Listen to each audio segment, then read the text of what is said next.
Buenos dias. And that's the extent of my Spanish right there. It's a privilege to be with you today, to be involved in this important Congress. And of course, I'd like to extend my gratitude to Chairman Jesus Coronado Hinojosa and to the organizing committee and to all of the folks who have provided supports to myself. Provisto apoyo para mí y para otros oradores. Es algo que agradecemos profundamente. Es un honor estar aquí con ustedes. He dedicado la mayor parte de mi carrera académica en el contexto de las organizaciones creadas por padres durante una década con el Arco de los Estados Unidos, que promueve la educación especial, y los últimos 20 años en el Beach Center on Disability, que encabeza Ann and Rod Turbo, mis colegas que son padres de un hijo adulto que tiene una discapacidad severa. Así que ha sido para mí de aprendizaje esta experiencia, y me ha provisto de información con respecto a la importancia del papel de la familia.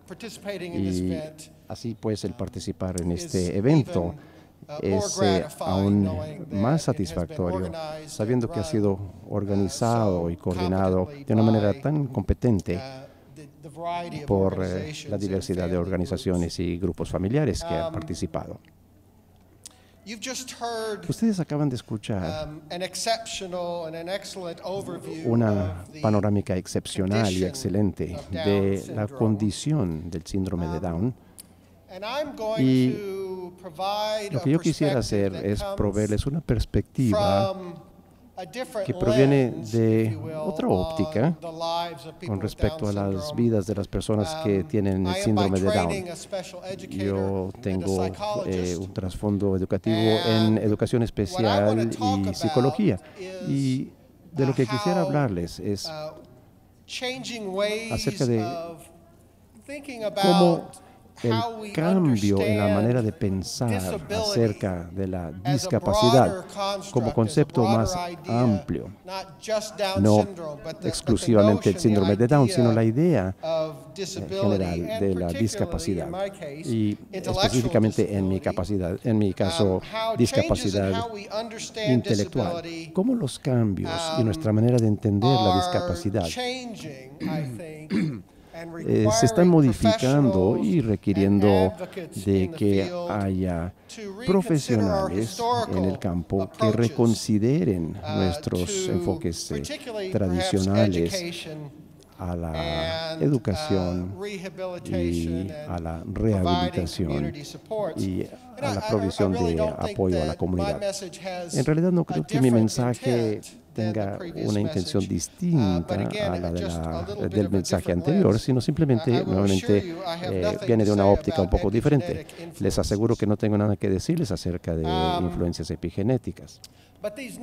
Pero estas nuevas conceptualizaciones de la discapacidad, de la manera en que se entiende o se percibe la discapacidad, nos mueven hacia formas nuevas de proveer apoyos, desde crear programas para las personas con discapacidad hasta el diseño de apoyos muy personalizados, que fue el mensaje que ustedes escucharon de parte del Dr. Pereira. Nos llevan de la agrupación homogénea y de los contextos segregados a las prácticas inclusivas, y hacen hincapié en las fortalezas individuales en vez de la discapacidad, y se enfocan en el empoderamiento y la autodeterminación. Hace varios años, un colega y yo escribimos conjuntamente un artículo en el que caracterizamos la era actual como una que representa una tercera ola del movimiento de la discapacidad. Y he viajado lo suficiente ya alrededor del mundo como para saber que aunque los periodos de tiempo en los que estas olas de discapacidad se han desempeñado, se han desenvuelto y avanzado, en términos generales, estas son experiencias comunes alrededor del mundo. La tercera ola del movimiento de la discapacidad fue una era de los profesionales. En el apogeo de esa primera ola, los profesionales definieron los temas, tomaban las decisiones por su cuenta o en consulta unos con otros. Y los padres y los miembros del público en general daban por hecho que debido a los antecedentes educativos de estos profesionales y por su estatus social, que ellos sabían lo que era mejor para ellos y para sus hijos y sus hijas. El énfasis en esos primeros años fue sobre el diagnóstico y particularmente con la creciente popularidad de las pruebas de inteligencia, definir y diagnosticar la discapacidad intelectual y tratar de determinar quién se beneficiaría con un tratamiento y quién no. Ahora, estas fueron épocas importantes, fueron tiempos en que ciertos campos de la discapacidad se establecieron y definieron, particularmente la discapacidad intelectual. Así que hasta cierto punto estos fueron pasos críticos, primeros pasos dentro del movimiento de la discapacidad. Y lógicamente, ya que la mayoría de estos pioneros eran profesionales de la medicina, la discapacidad se entendía dentro de un modelo que era una extensión del modelo médico, que concebía la salud como un estado interiorizado y los problemas de salud como patologías individuales. Es decir, la discapacidad se entendía como un problema de salud característico de la persona y realmente como problema dentro de la persona. La persona misma se veía como enferma, patológica, atípica o aberrante y de alguna manera fuera de la norma. No es de sorprender que con el paso del tiempo estas atribuciones condujeron mayormente a la segregación y la discapacidad fue asociada con resultados negativos sociales y la gente con discapacidad era vista como gente con problemas dentro del contexto social. Alrededor de la mitad del siglo XX, alrededor del mundo, comenzó a surgir una segunda ola en el movimiento de discapacidad y este es el movimiento parental. Los avances de la ciencia y de la medicina incrementaron significativamente la vida esperada de personas con discapacidades y surgió un creciente énfasis alrededor del mundo sobre la rehabilitación y la capacitación.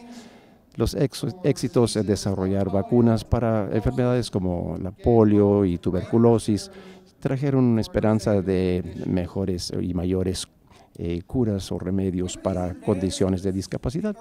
Con estos avances, los estereotipos anteriores de la discapacidad fueron reemplazados con estereotipos un poco más humanos.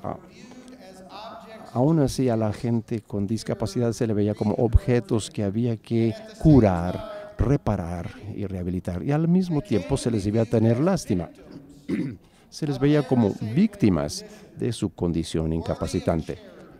Personas dignas de lástima y de la caridad. Dentro de este estereotipo, las personas con discapacidades intelectuales, incluyendo personas con el síndrome de Down, eran vistos como personas inocentes, como santos inocentes, como niños y, por tanto, no responsables de alguna manera de sus propios actos. Aunque ya no se les temía ni se les culpaba de todos los males sociales, pero esta gente con discapacidad intelectual se percibía como personas infantiles a las que se les debía tener lástima y debían ser cuidados por otros. Estas percepciones dieron nuevo ánimo a los padres de demandar el derecho de participar en decisiones que impactaran a sus hijos y de rechazar el pronóstico muchas veces negativo o pesimista de los profesionales, mayormente pronósticos que involucraban la institucionalización. Los padres empezaron a abogar por servicios que permitirían que sus hijos permanecieran en casa con ellos, que asistieran a la escuela y, conforme crecían sus hijos, que vivieran y trabajaran dentro de sus comunidades. Gradualmente, los profesionales se unieron a esa rebelión parental y reconocieron la importancia crítica de los padres en el proceso de la toma de decisiones. ¿Cuántos de ustedes reconocen a estas personas? A ver, levanten la mano. Todos los viejitos saben quiénes son estas personas, ¿no? Dos de los pioneros en el movimiento de la discapacidad y en el movimiento parental fueron Roy Rogers y Dale Evans, su esposa, quienes en algún momento probablemente fueron los actores más reconocidos, mejor reconocidos del mundo. El capítulo de Londres del Club de Aficionados de Roy Rogers a fines de la década de los 40 contaba con 500,000 miembros. Pero lo que la mayoría de las personas no recuerda es que Roy y Dale tenían una hija, su única hija biológica, Robin Elizabeth, que nació con síndrome de Down en 1951. Robin falleció debido a un desorden cardíaco que ahora ha sido tratado con mucha eficacia por la medicina moderna, pero la pareja Rogers trabajó de una manera muy ardua y pública para cuestionar el trato que se les daba a los individuos de síndrome de Down y ayudaron a crear un movimiento parental dentro de los Estados Unidos. Aún así, a pesar de los logros que se obtuvieron, y fueron muchos en el movimiento parental, en general, la segunda ola del movimiento de discapacidad no modificó mucho la comprensión de la discapacidad, que seguía siendo considerada como aberrante y patológica, como algo que radicaba dentro del individuo. La persona con discapacidad seguía siendo considerada como enferma y más allá de ninguna esperanza de un remedio, y aparte de los avances que la ciencia estaba teniendo en la creación de un remedio, no hubo gran cambio en la percepción de los discapacitados. Pero a mediados de la década de los 80s comenzó a emerger una nueva o tercera ola del movimiento de la discapacidad. Conforme los avances logrados por los padres creaban nuevas oportunidades de asistir a la escuela y de vivir en la comunidad y de desempeñarse en funciones laborales significativas, los padres, juntamente con los legisladores, comenzaron a darse cuenta de que las personas con discapacidad intelectual, de hecho, podía hablar por sí misma. Esta tercera ola del movimiento de discapacidad, el movimiento de autodeterminación y autodefensa, se fue definiendo como un grupo de personas que empezaron a utilizar sus propias voces en su propia defensa. Se caracteriza este movimiento por empoderamiento, autodeterminación e inclusión en la comunidad. Y con todos estos avances, para la década de los 90 se hizo cada vez más evidente que había una necesidad de una nueva manera de pensar con respecto a la discapacidad. los modelos históricos que se enfocaban en la patología y la discapacidad eran incongruentes e incompatibles con el enfoque de empoderamiento y el derecho de la independencia que promovía el nuevo movimiento de la discapacidad. Las personas discapacitadas rechazaron el enfoque de la perspectiva tradicional, y conforme las personas con las discapacidades se volvían cada vez más parte de la sociedad, conforme tenían sus propios empleos y tenían éxito en la educación, las conceptualizaciones anteriores de los discapacitados como personas enfermas ya no tenían tanto sentido. Si una persona era capaz de conservar un empleo significativo o tener éxito en la universidad, ¿de qué manera esa persona era realmente una persona descompuesta? Lo que obviamente estaba descompuesto era el modelo antiguo de percibir y de referirse a la discapacidad.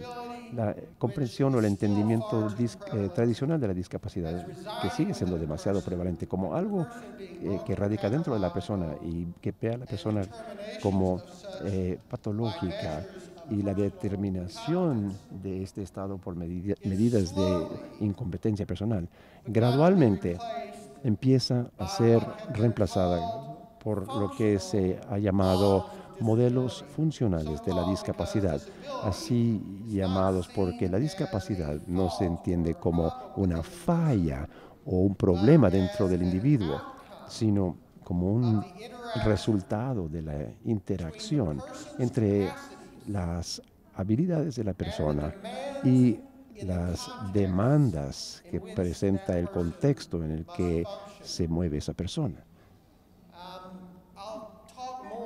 Hablaré más acerca de estas maneras de pensar. Mis colegas Mark Tasse y Miguel de Verdugo han participado activamente conmigo en temas de definir y clasificar las discapacidades intelectuales en torno a estos modelos funcionales que son movidos, por cierto, y promovidos por la clasificación internacional de discapacidad intelectual que ha provisto la Organización Mundial de la Salud, que por primera vez han sacado esta condición de la clasificación médica y la ha colocado en el contexto de funcionamiento dentro de la acción humana típica.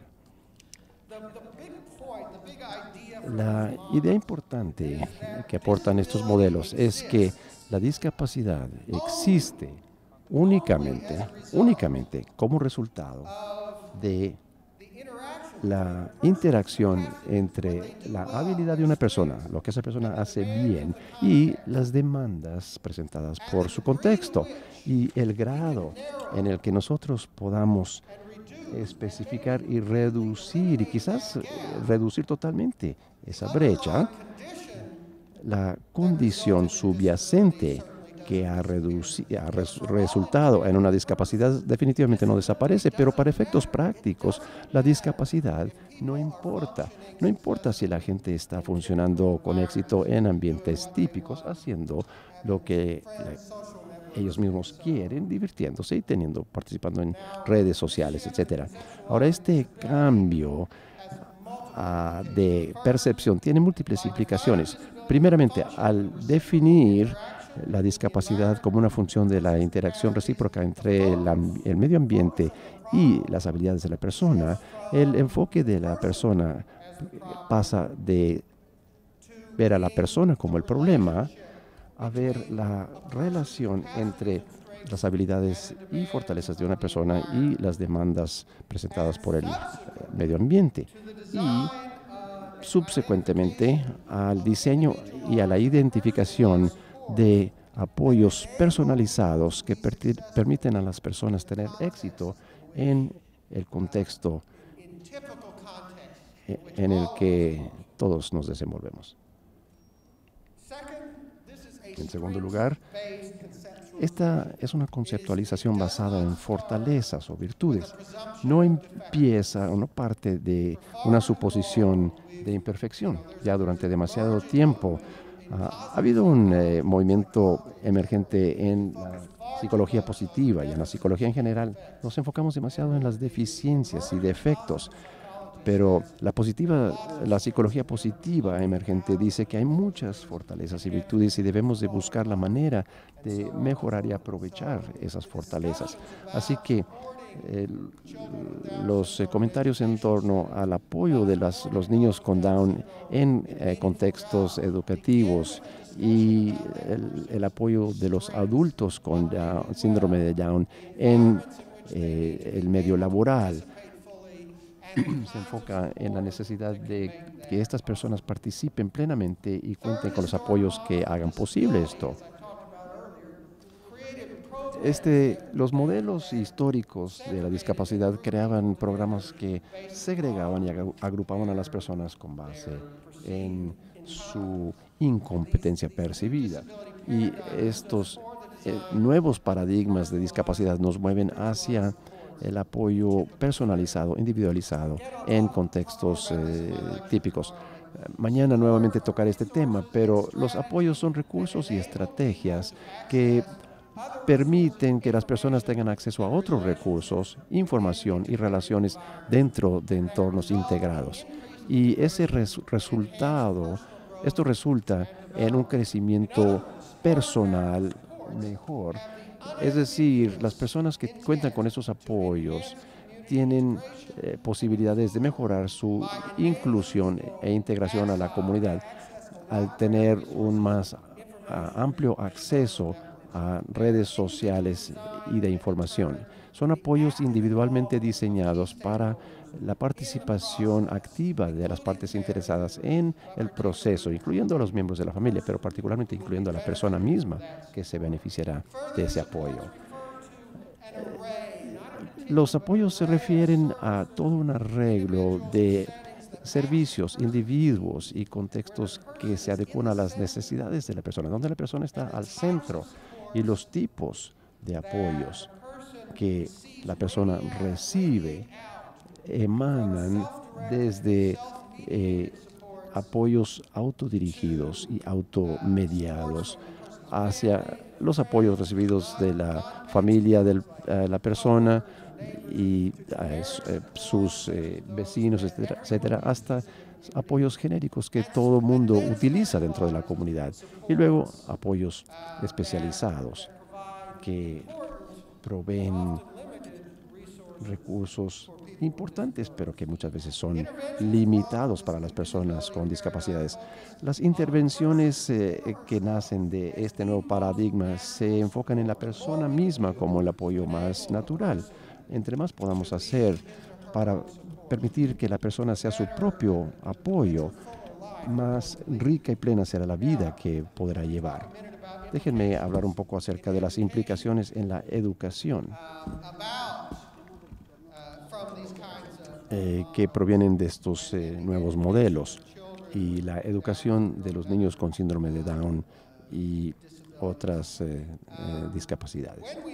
Cuando pasamos a un paradigma que ve las discapacidades que existen en la brecha entre la capacidad personal y las demandas del medio ambiente, tenemos esfuerzos tanto para mejorar la habilidad personal y mejorar las habilidades y fuerzas y mejorar el conocimiento que permite que la gente tenga éxito, como también, y muchas veces hasta más importante, es el diseño de apoyos y modificaciones al contexto y al entorno mismo que permitan que la persona tenga éxito.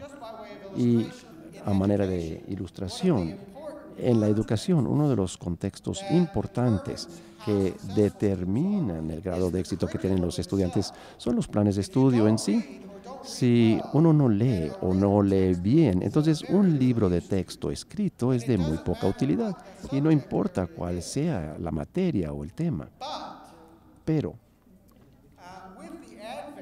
con el advenimiento de principios de diseño universal para el aprendizaje y con un enfoque de empezar a enseñar la alfabetización y matemáticas y ciencias, hemos podido empezar a modificar la manera en que se presenta el plan de estudios, de tal manera que se asegure que los alumnos que tienen todo tipo de habilidades en lectura también se puedan beneficiar. Pero también quiero señalar otro ejemplo del paradigma de cómo esta nueva comprensión de la discapacidad cambia nuestra manera de trabajar. Muchos de ustedes seguramente conocen la idea de los apoyos a la conducta positiva. Y yo quisiera señalar que los apoyos a la conducta positiva es un enfoque para tratar con conducta problemática que se concentra en la corrección o remediación de contextos deficientes. Trabajamos por cambiar el contexto que ha creado esa conducta problemática y con cambios, como también cambios basados en la enseñanza. Pero esto produce mejores formas de responder al problema. Nuevamente, pues, aumentando la capacidad o habilidad y cambiando el contexto. Permítanme por un momento, antes de volver a presentarles algunos ejemplos del diseño universal para el aprendizaje. Creo que como resultado de estos factores múltiples, el movimiento de la discapacidad y su éxito, el éxito del movimiento parental y de la autodeterminación, estamos en un punto donde tenemos una nueva generación de prácticas inclusivas. La primera generación de prácticas inclusivas se enfoca mayormente en sacar a los alumnos de los contextos segregados y meterlos en el contexto de la educación general. Los puntos básicos incluían el hecho de que el alumno debía recibir su educación dentro de la escuela a la que asistiría si no tuviera esa discapacidad, que la colocación educativa debería ser adecuada o correspondiente a la edad y a los antecedentes educativos.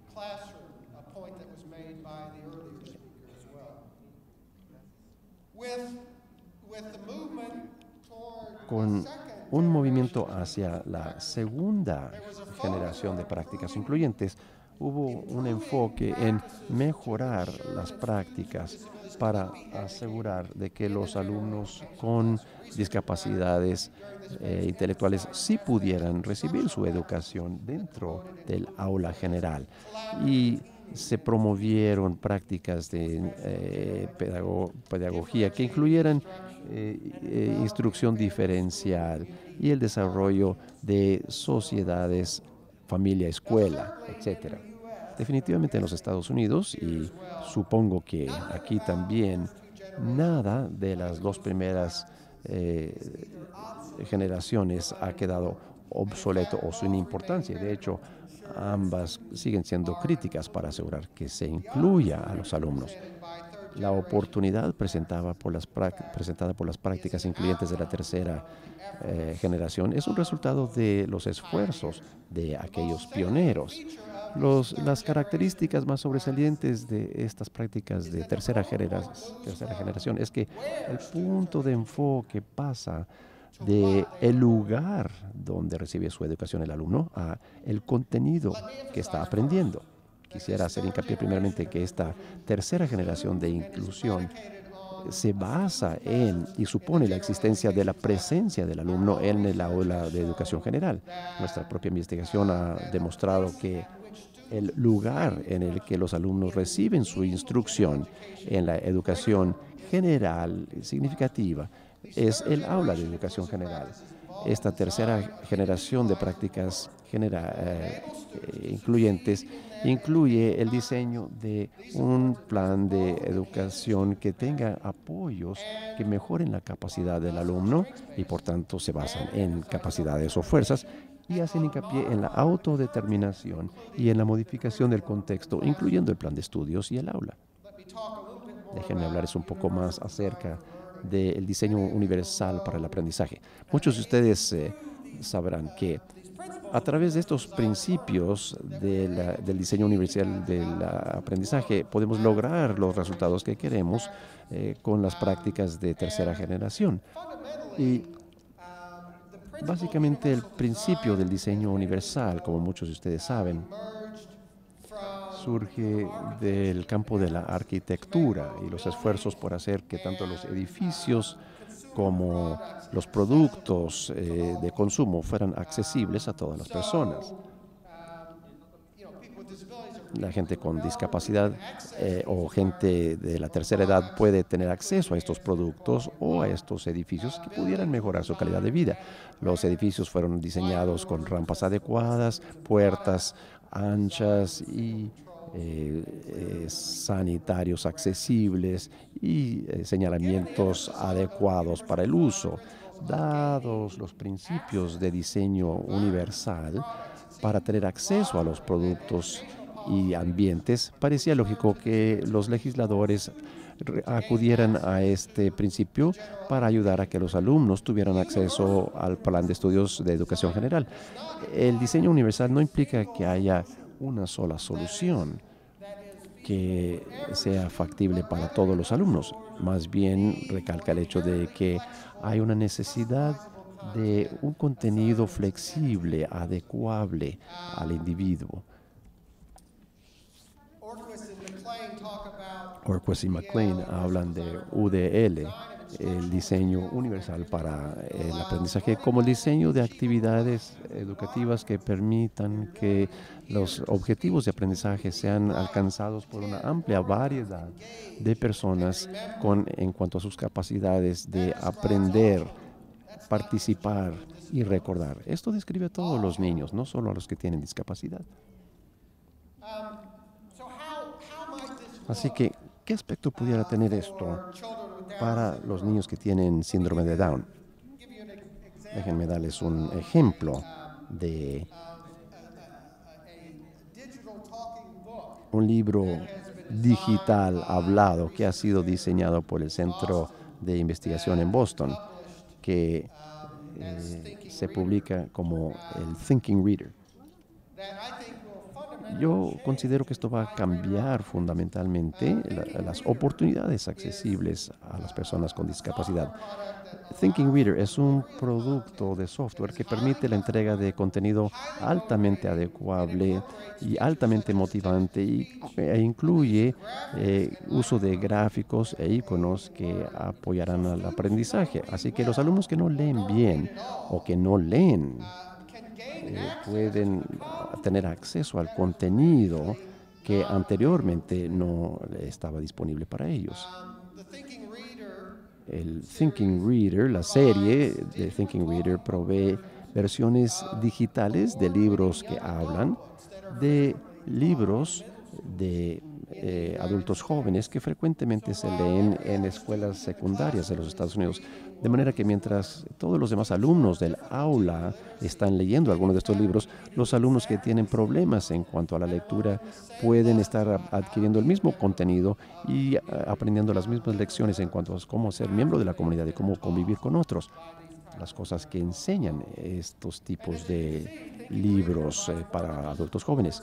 Y como pueden ver, estos materiales proveen más que simple apoyo para la lectura de libros, sino que provee apoyo para alfabetización. A los alumnos se les permite utilizar apoyos de figuras animadas, como lo que se muestra aquí, en donde el alumno puede interactuar con el contenido y participar en tareas de aprendizaje, como resumir y pronosticar, que lleva a la comprensión. El texto digitalizado tiene características de diccionario que pueden ser igualmente basados en gráficos o en textos. Los alumnos pueden hacer clic en palabras, en hiperenlaces, que definan en lenguajes múltiples palabras con las que tienen alguna dificultad. Así que para alumnos que están aprendiendo un segundo idioma, esto pudiera ser algo muy útil. El potencial de involucrar a los alumnos con síndrome de Down en programas de alfabetización creo que aumenta dramáticamente cuando empezamos a ver el potencial de cambiar el contexto, como pudiera ser el plan de estudios. Pero no es solamente la educación donde este tipo de logros tendrán su efecto. Hay también otras muchas formas Por ejemplo, he trabajado con colegas en los Estados Unidos que han desarrollado han utilizado tecnologías como smartphone y de computadora que sean accesibles para personas con discapacidad intelectual, como esto que vemos aquí en la pantalla, que se puede personalizar de acuerdo con el interés de la persona, sus preferencias, sus necesidades de accesibilidad. Se pueden eliminar de la pantalla todo lo que se necesite. Es muy flexible, muy adecuable o personalizable, y se puede entregar a través de programas basados en la nube, donde el alumno puede tener acceso desde cualquier computadora, no solamente una computadora en un aula de clase, sino desde cualquier lugar del mundo. Estos incluyen actividades que recuerdan tareas en forma visual o auditiva, donde la persona con síndrome de Down se involucra, y esto pudiera permitir que el individuo sea más independiente, o que utilice un smartphone o iPad para obtener aquellos recordatorios que necesita para vivir de una manera más independiente. El otro aspecto positivo de estos desarrollos es que la digitalización está tendiendo a bajar los precios de apoyos educativos, así que no hay razón por la que estos apoyos no lleguen a ser muy disponibles, accesibles para una amplia gama de personas. Déjenme regresar a mi tema central, donde en el mismo centro de estos temas está el importante tema de la autodeterminación. He tratado de presentarles en los últimos momentos un argumento de que estamos en una era donde la autodeterminación está en el centro mismo de nuestro diseño de apoyos. Hemos definido la autodeterminación como el comportamiento que se refiere a acciones volitivas que permiten a la persona actuar como agente causal primario en mejorar su calidad de vida. Agente causal es una manera de referirnos a alguien que hace que algo suceda en su propia vida. Y como elemento importante, eso no tiene nada que ver con hacer uno mismo todo. En realidad no importa qué tanto uno mismo pueda hacer en forma independiente, sino que se trata de poder hacer que las cosas sucedan con base en lo que uno mismo desea hacer, con base en preferencias e intereses personales y lo que más conviene al individuo en el largo plazo. Así que no tiene nada que ver con ser totalmente independiente y hacer todo uno mismo. Tiene que ver con provocar o hacer que las cosas sucedan en la vida. Las personas que son autodeterminadas son actores en su propia vida y no meramente receptores de las acciones de otros. Esto es importante para las personas con discapacidades, como se ilustra, por ejemplo, a través de Robert Williams, que es un líder de influencia en el movimiento de discapacidad en los Estados Unidos. Lo expresó de esta forma a fines de la década de los 80. Dijo: nosotros, es decir, las personas con discapacidad, no se nos tiene que decir lo que significa la autodeterminación. Sabemos que es solo otra forma de hablar de una vida llena de expectativas crecientes, dignidad, respeto y oportunidades. Y cuando uno habla con las personas que tienen discapacidad, frecuentemente se escuchan estas palabras o estas ideas: valor, dignidad, respeto, oportunidad. La primera vez en que se utilizó el término dentro de la esfera de la discapacidad fue dentro del movimiento en la década de los 70, cuando el filósofo Nietzsche habló en uno de sus capítulos del libro Normalización del derecho a la autodeterminación. Y sigue habiendo muchos consejos sabios que se pueden encontrar en las obras de Nietzsche. Por una parte, Nietzsche claramente expresó la importancia de esta autodeterminación personal para todos, no excluyendo a ningún grupo. Esto es importante para las vidas de todos nosotros. Y muchas veces solo es cuando se nos niega la oportunidad de vivir en forma autodeterminada que ponemos atención al asunto. Pero esto es un valor que todos sustentamos. En segundo lugar, a lo largo de este capítulo, Newjay hace equivalente la autodeterminación con el respeto y la dignidad que todas las personas merecen. En todas las sociedades se define la adultez como el grado en el que una persona viva una vida autodeterminada. Y al negarle a la persona discapacitada la oportunidad de aprender y tener éxito y vivir una vida autodeterminada, fundamentalmente les estamos negando la oportunidad de vivir como adultos en nuestra sociedad. Además, Newjay reconoce que la gente se determina a sí misma y otros los determinan por las circunstancias y condiciones típicas de su vida. Salman Rushdie, el novelista británico, observó que nuestras vidas nos enseñan quiénes somos. Me temo que para demasiados norteamericanos discapacitados se ha llegado a creer que ellos son el problema. Y eso es algo que nosotros debemos cambiar. Sabemos bastante acerca de temas de autodeterminación. Sabemos que la gente con discapacidad intelectual y de aprendizaje, a quienes se les da la oportunidad de aprender más acerca de toma de decisiones y resolución de problemas y establecimiento de metas y autodefensa, y se les da la oportunidad de tomar decisiones, de hecho puede aprender estas cosas y llegar a ser más autodeterminados. Sabemos por la investigación que los jóvenes que salen de la preparatoria como personas más autodeterminadas logran mejores empleos y mejores resultados en su vida diaria. Tenemos datos que muestran el efecto causal entre ser autodeterminado y lograr ese tipo de inclusión comunitaria. Sabemos por la investigación que las personas que son más autodeterminadas informan que tienen una más alta calidad de vida. Hay una amplia gama de métodos, materiales y estrategias que han resultado ser eficaces en promover y mejorar la autodeterminación. Fundamentalmente, sabemos hacer esto, es cuestión de voluntad. Tendremos la voluntad, tendremos la conciencia y tendremos la habilidad de crear el cambio.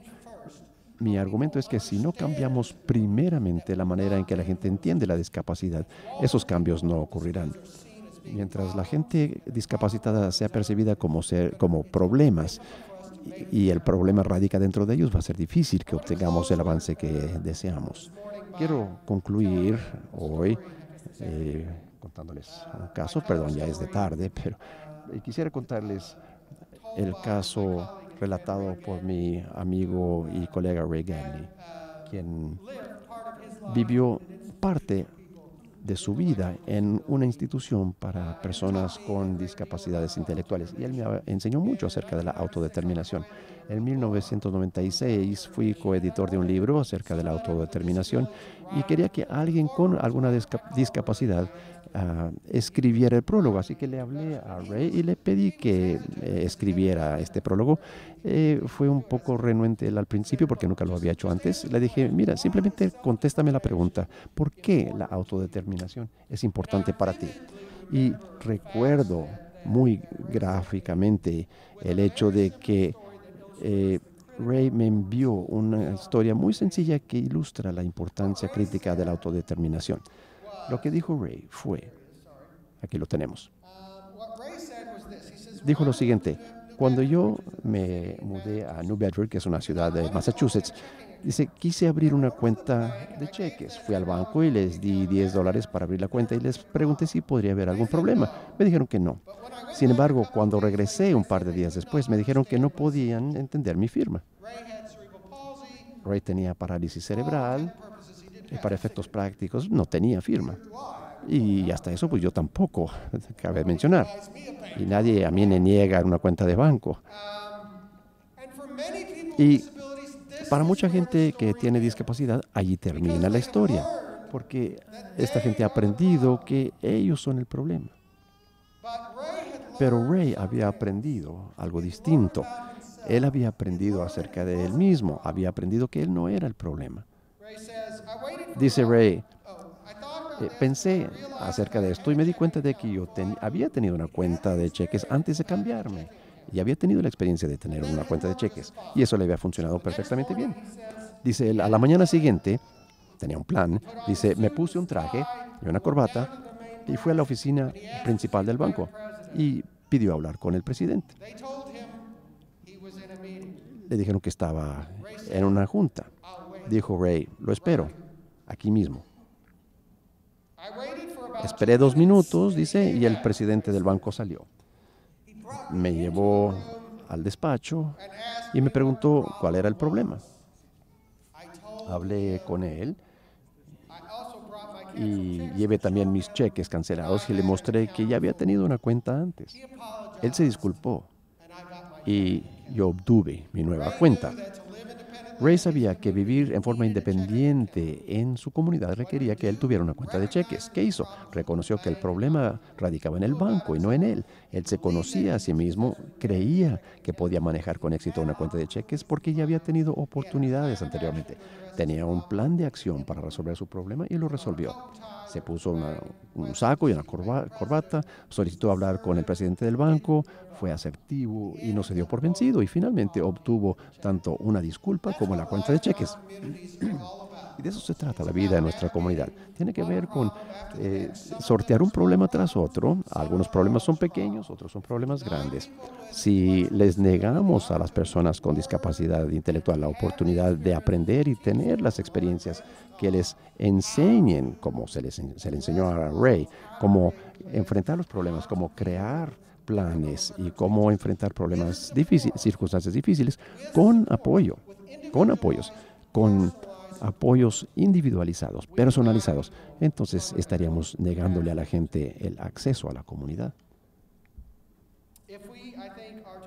Si quisiéramos dejar atrás el legado de la comprensión histórica de la discapacidad y si quisiéramos dar la bienvenida a una nueva concepción de la discapacidad, yo argumentaría que el promover la autodeterminación es críticamente importante para las personas con el síndrome de Down y otras discapacidades. Muchísimas gracias por esta oportunidad de compartir con ustedes mis pensamientos.